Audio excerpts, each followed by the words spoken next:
bah ça commence maintenant. Allez, c'est parti.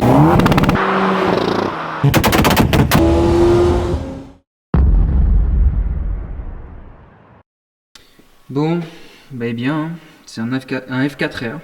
F4R. Donc c'est un 2 litres 16 soupapes atmosphérique que je vais passer en turbo. Donc ça sera presque un moteur de Mégane 2 RS, presque je dis. Parce que l'allumage restera celui-là. Le boîtier papillon, pareil. Je vais voir. Je vais voir tout ce que je vais pouvoir modifier, devoir modifier. Mais là, la première vidéo qu'on va faire, et ben on va sortir le moteur. Comme ça, la voiture, je vais pouvoir la stocker à un autre endroit. Et garder le moteur ici, travailler sur le moteur pour pas avoir toujours la voiture à pousser. Parce que pousser tout le temps les voitures, ça devient un peu gonflant. Bon bah c'est parti. Hein. Je la lève, j'enlève les roues, je vidange tous les fluides. Puis voilà. Hein. Et puis après on va démonter le berceau. Parce que tu vois le moteur, je pense qu'il peut sortir par en haut comme ça, tu vois. Et moi j'ai pas envie de le faire sortir par en haut. Parce que je pense que ça va être un peu une galère. Donc je vais démonter le berceau complet. Baisser la voiture au maximum à ras du sol, presque à faire toucher les disques par terre. Prendre la chaîne, la chèvre, plus une chaîne bien sûr. Tac, enlever les supports là, et poser le moteur par terre, lever la voiture, remettre le berceau. Donc allez go.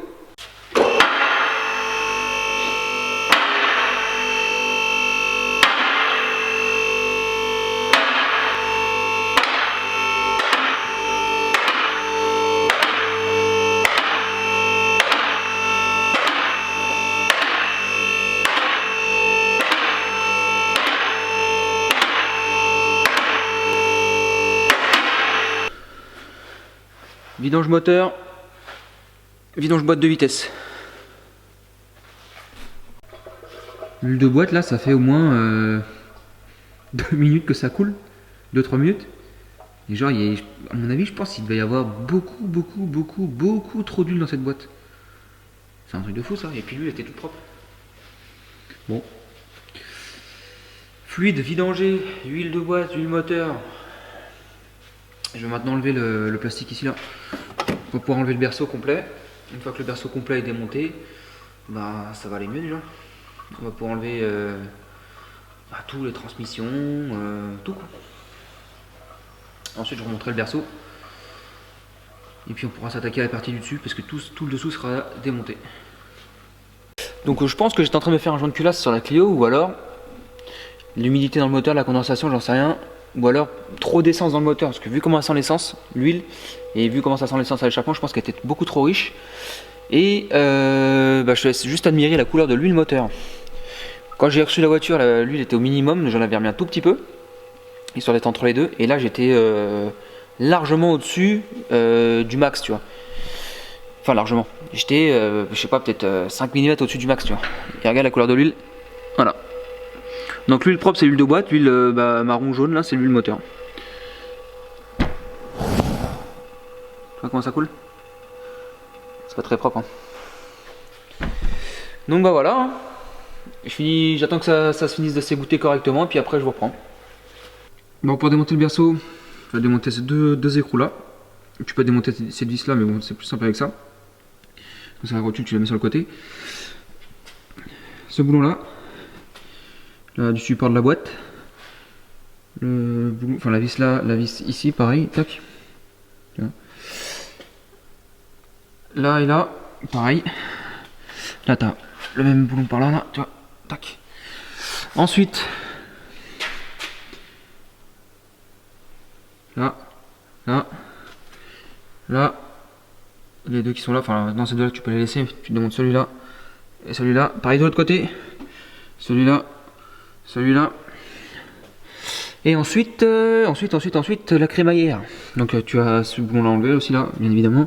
Ça c'est le support anti-couple là. Tu peux l'enlever complètement de la boîte, ici. Dévisser là pour la tringlerie de boîte. Ensuite la crémaillère. Elle est vissée comment elle? Je sais même pas.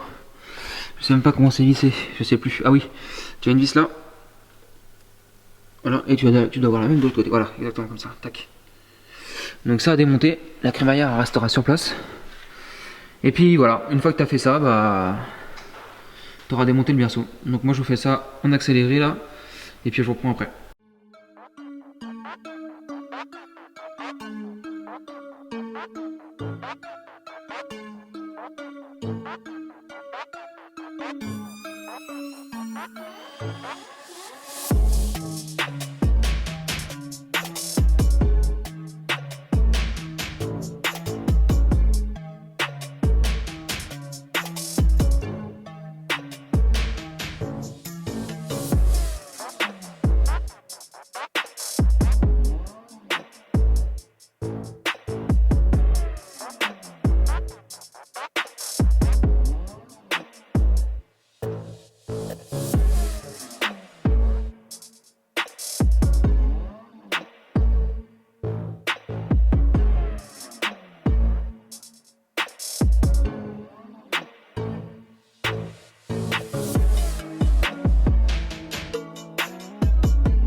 Bon, et bien, plus de berceau.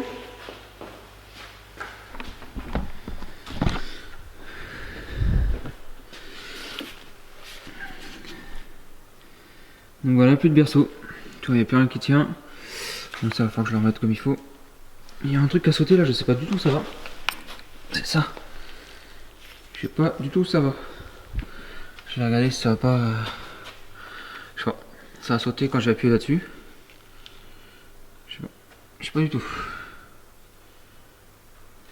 Donc je vais garder ça précieusement. Ça pourrait toujours me servir. Donc si quelqu'un sait. Bon, maintenant, pour sortir le moteur, il va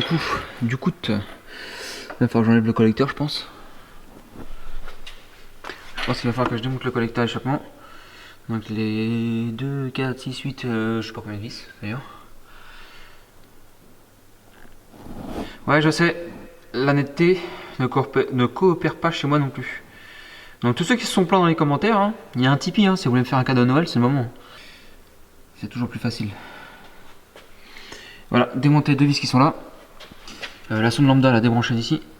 Tac, démonter le collecteur d'échappement. Je pense que ça va être plutôt simple, je pense. Enfin, je dis ça, mais c'est une Renault. Hein. Ou alors démonter bah ici, tu vois. Là, et démonter la crémaillère complète pour pouvoir sortir le moteur avec le collecteur dessus. Tu vois ce que je veux dire? Donc bon allez, hein, c'est parti, je pense que je vais démonter la crémaillère, il y a juste l'écrou qui est là, hyper accessible. Le démonter de là, désaccoupler bah, ça. Ensuite, rotule ici. Rotule ici. Et puis voilà, allez go. Bon, pour tout ce qui est dessous, principalement c'est démonté. Donc il va bien y avoir un truc que je vais avoir oublié ou quoi. Bah, là je descends la voiture. Je descends la voiture, on s'occupe du dessus, enlèvement, enfin voilà, démonter la batterie, filtre à air, tout ça. Puis tu vois, l'idée c'est de déposer tout le bloc là, par terre, lever la voiture, remonter le berceau pour pouvoir bah, forcément déplacer la voiture. Et puis voilà. Je suis content. Je suis content. Ça va plutôt bien faire, franchement. Ça va plutôt bien faire. Bon, petite mise à jour. Hein. Donc tu vois, tout le faisceau moteur est là, sur le côté. Donc c'est vrai que sans le faisceau moteur, hein, si c'était que du Bluetooth, si le moteur fonctionnait en Bluetooth, ça serait plus propre. Hein. Sans le faisceau, c'est rien. Tout est puré.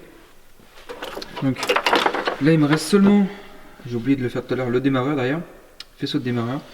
Il me reste seulement ça. Faisceau de démarreur, les deux supports, le moteur il pose par terre. Donc je lève la voiture, je démonte les deux fils de démarreur là.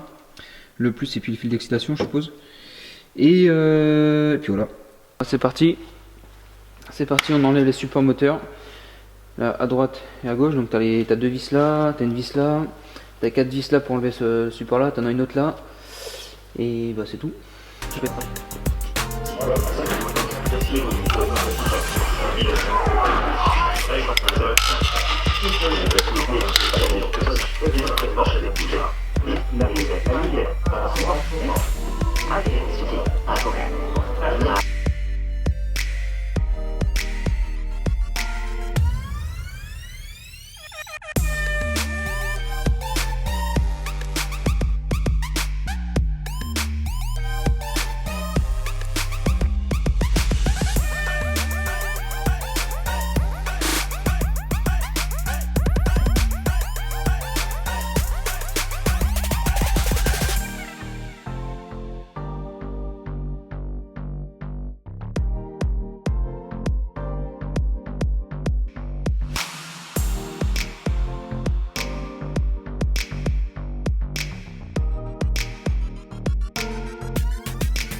Bon bah voilà, hein.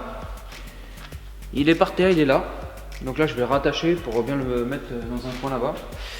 Et puis voilà, ça sera la fin de cette vidéo. Je vais remonter le berceau hors caméra. Bon, de toute façon on n'a pas besoin de vidéo là-dessus. Remontage du berceau hors caméra. Et bah, des cardans, enfin des cardans non mais de la crémaillère pour pouvoir braquer les roues, hein, pour la manœuvrer. Les cardans pas besoin, ils vont rester dans le coffre. Et puis voilà, c'est tout. Hein. C'est tout.